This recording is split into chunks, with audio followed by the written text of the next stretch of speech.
Hello and welcome to our Pokemon Y No Moves Challenge. Our challenge follows the journey of I Farted, who doesn't really want to battle Pokemon. However, Shauna's going to force us into a battle where we have no way to win and we're forced to select a status move since we can't switch or heal. After this loss, we take our disappointed rage out on the local Pokemon as we grind 2 Fletchlings into 2 Fletchingders so we can start the challenge with the Flame Body ability. We need this to get past youngster Austin, as his Zigzagoon has 110 PP, and we wouldn't be able to get past it without our prep work. With the challenge truly started, our Flame Body procs on Zigzagoon and it slowly dies, getting us the win. We also find a shiny Zigzagoon called Butterscotch during the prep, and in editing I see I messed up some other nicknames for species names like I did when I was a kid. Now it's time for Viola's Bug Gym, and we use Butterscotch as bait to switch in Fletchinder to proc Flame Body on Surskit. Once it's burned, we swap teammates around to spread out the damage and XP. Viola heals Surskit, but it doesn't help it survive. As Pokeballs are allowed in battle, I can use them to stall out turns I don't want to switch Pokemon. Pavilion is out and we get Flame Body to trigger early, which guarantees us the win if we can hold on. Pavilion traps our Bunnelby with Infestation, but it manages to survive with 1 HP and we get the win in our first badge.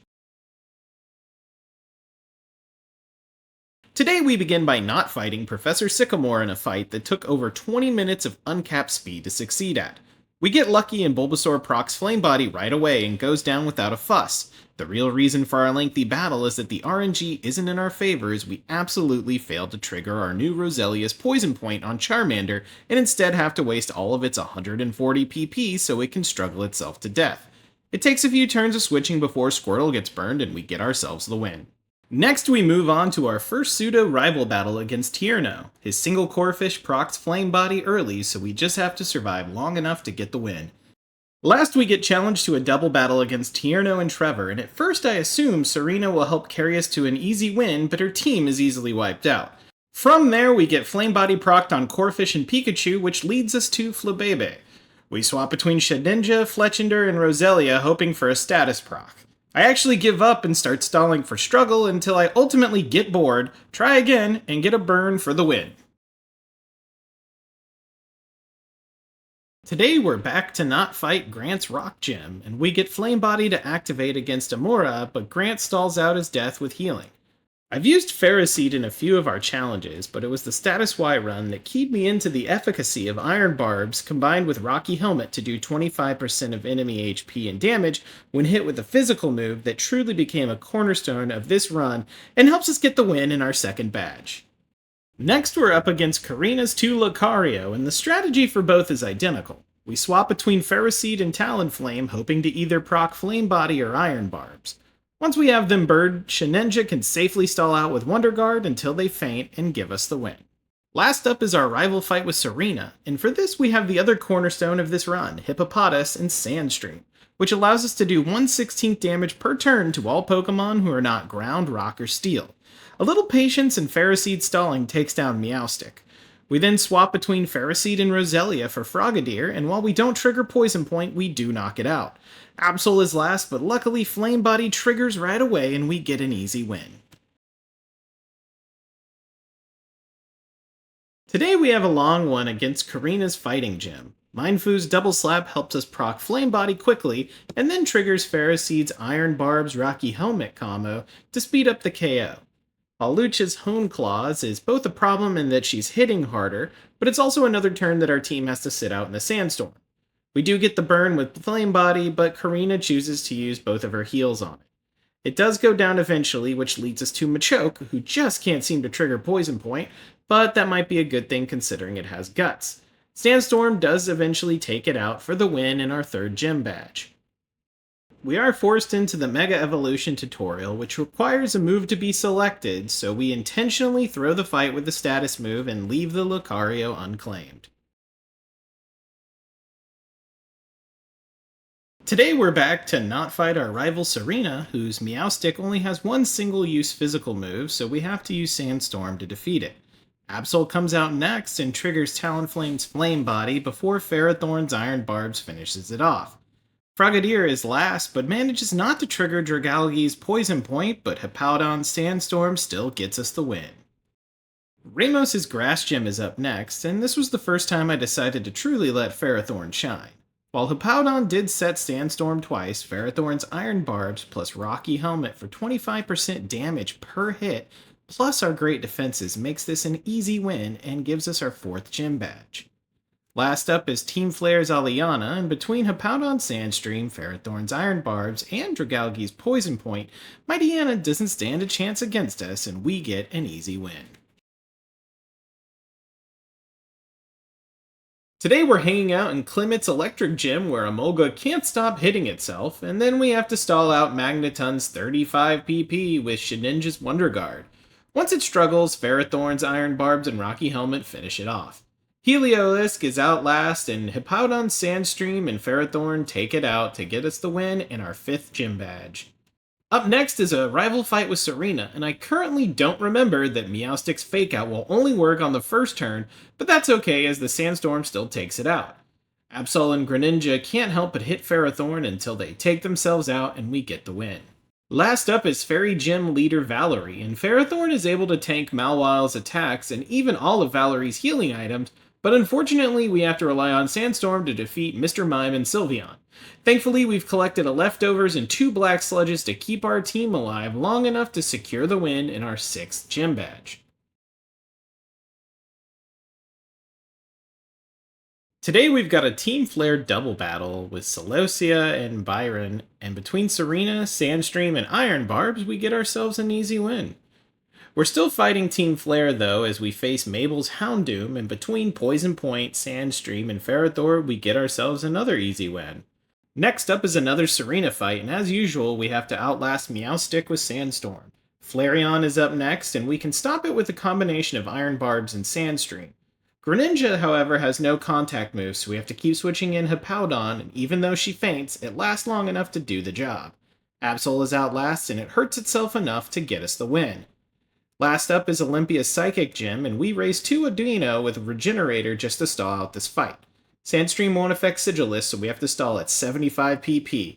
With leftovers equipped, our Arduino's Regenerator will heal nearly 40% HP each turn, which helps us wait out the struggle. While Meowstic and Slowking also don't have contact moves, Sandstream is useful here to wear them down, get us the win in our 7th badge. Today we've got lots of Team Flare with Lysander whose Mindfu high jump kicks and Iron Barbs itself to death. His Pyroar is next, and we've brought back our Regenerator Arduino twins so we can survive its attacks while Hippowdon's Sandstream does its job. Gyarados is next, and we use Talonflame as bait to ensure he hits Ferrothorn with Aqua Tail while swapping back to Miss Earthquake. Last up is Murkrow, who can't stop hitting himself to give us the win. The Flareathon continues with Zerasic, who is far less intimidating, as all we have to do is let Hippowdon Sandstream and our 2 Ferrothorn's Iron Barbs take all the hits until Crobat and Malamar go down and we get the win. Now it's time for some deja vu as we face Lysander all over again. Again, his team has another level boost.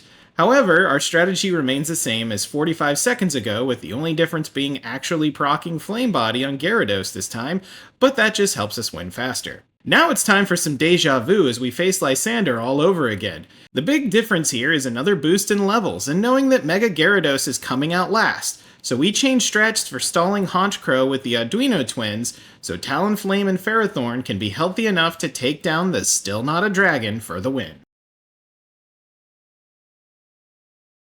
Today we've got another case of deja vu as we rebattle our old challengers, starting with Professor Sycamore. We proc Flame Body on Venusaur, but Charizard is again a problem, not proccing Poison Point, but this time we have Sandstream to speed him up. Blastoise goes down to Poison Point again, and we get the win. Next up on the tour is Shauna, and we can do better against her this time as Delcatty knocks itself out with Iron Barbs. Chestnut procs Poison Point, and we stall it out with Arduino.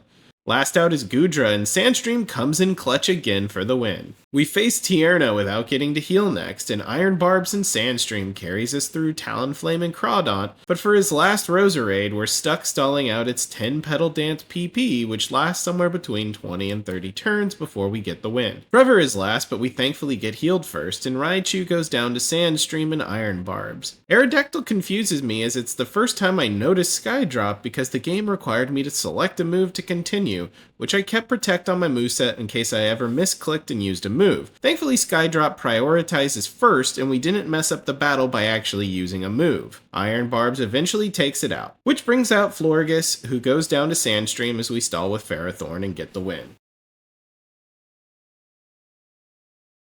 Today we're chilling at Wulfric's Ice Gym, where we initially made good headway with Sandstream, but after he healed a bomb of snow, there was no way Hippowdon would have survived the entire fight. So we instead stall out the struggle with the Arduino twins in their very last battle before retirement.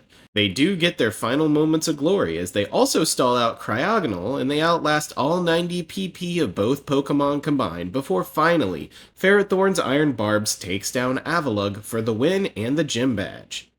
Now it's time for one final not a fight with Serena, and Sandstream makes quickish work of Meowstic as usual. For Flareon, we swap Chandelure and Ferrothorn to bait her into activating Iron Barbs. We're forced to stall Greninja with Ferrothorn for Sandstream to get the job done, but it won't survive Absol, so we sacrifice Talonflame to get a Flame Body proc, which leaves us with Altaria. Our team is battered at this point, but Hippowdon holds out just long enough to keep the Sandstorm out for the rest of the battle, while our Ferrothorn with leftovers manages to tank enough damage for a net positive heal. Altaria finally drops and we get the win. Today it's time to start embarrassing the Elite Four, and we begin with Dragon Trainer Drasna, and for the first time in this challenge I ran damage calculations in my pre-planning, so I know that Sandstream will take down Dragalge while our special defense Ferrothorn stalls. However, the AI throws me a curveball by sending in Altaria, but that's okay because our strat is the same as Dragalge. Noivern surprises us next, so we swap between Ferrothorn and Talonflame to tank Flamethrower while Hippowdon is sacrificed to keep the Sandstorm out long enough. Last up is Dradugan, and Iron Barbs is enough to get us the win. Now we face off against Water Trainer Seabold, whose Clawitzer can't land Aurasphere on Ferrothorn because we keep swapping in Chandelure, and they keep this up until Sandstream gets the KO. The AI surprises us with his Ace Barbicle, and our Rocky Helmet Ferrothorn tanks his 4 attacks until he knocks himself out. Water Onyx is next, and we Talonflame swap with Rocky Ferrothorn to avoid Earthquake and get the KO. Last up is Starmie, who only has special moves, and with Hippowdon down, we stall at 65 PP with leftovers Ferrothorn to get the struggle win. Today we're back to irritate the Elite Four some more with Steel Trainer Wickstrom, and we had a solid plan for him, and planned him first, but we failed so often I put it off until now. We have to stall Klefki's 55 PP for it to struggle, but that includes spikes, so if we switch we take 25% HP damage. This time he sends out Probopass according to plan, so we start stalling its 55 PP.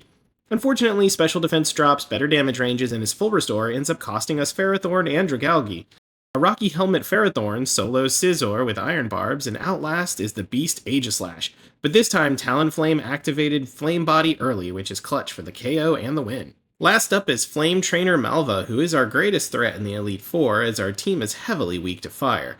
Iroar only has one contact move, and we try to bait Wild Charge, but she literally refuses to use it until the point of using the other 55 PP first. Malva also uses both full restores here, making it last until it struggles itself to death. Thanks to Ferrothorn's sacrifice in Sandstream, we take out Torkoal, which brings out Ace Talonflame, who we use a Chandelure Ferrothorn swap to get optimal damage for Iron Barbs for the KO. Last up is Chandelure, and we stall with Talonflame and Ferrothorn, while Hippowdon Sandstream slowly gets the KO and the win. Today we're confusing Pokemon Champion Diantha by essentially doing nothing. Hawlucha is up first, and we take advantage of the type immunities by switching between Chandelure and Ferrothorn until Hippowdon Sandstream can take her out. Tyrantrum is great as it just takes 4 attacks against Rocky Helmet Ferrothorn to get the KO. Goodra is next, and with no contact moves, we have to rely on Sandstream for the KO while swapping between Talonflame and Ferrothorn to tank less effective moves. Aurorus is up next, and we have to swap between Chandelure and Hippowdon to safely wear down its PP in Blizzard and Thunder until we could safely wait out the struggle KO. For Gourgeist, we were able to use a combination of Hippowdon Sandstream and Ferrothorn's Iron Barbs to take her out quickly. Last up is Mega Gardevoir, who has no contact moves and hits hard. Thankfully, Hippowdon is healthy this time, so we swap between our healthy teammates as we stall out her last full restore, and finally get the win and beat the champion. I'm proud of our entire team, and I'm floored that we did all of this without healing or X items. But there's still one more battle and some special announcements remaining, so tune in tomorrow.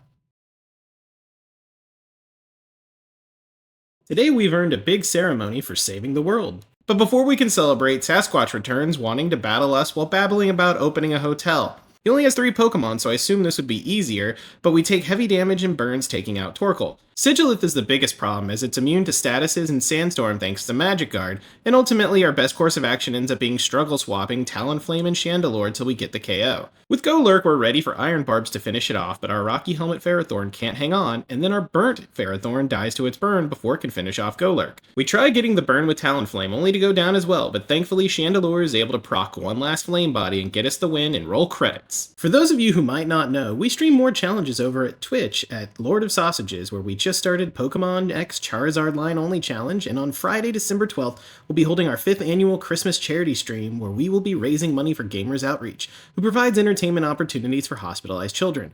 We'll be live with a Pokemon Legends ZA Status Moves Only Challenge, as well as live donation rewards, punishments, and donation goals.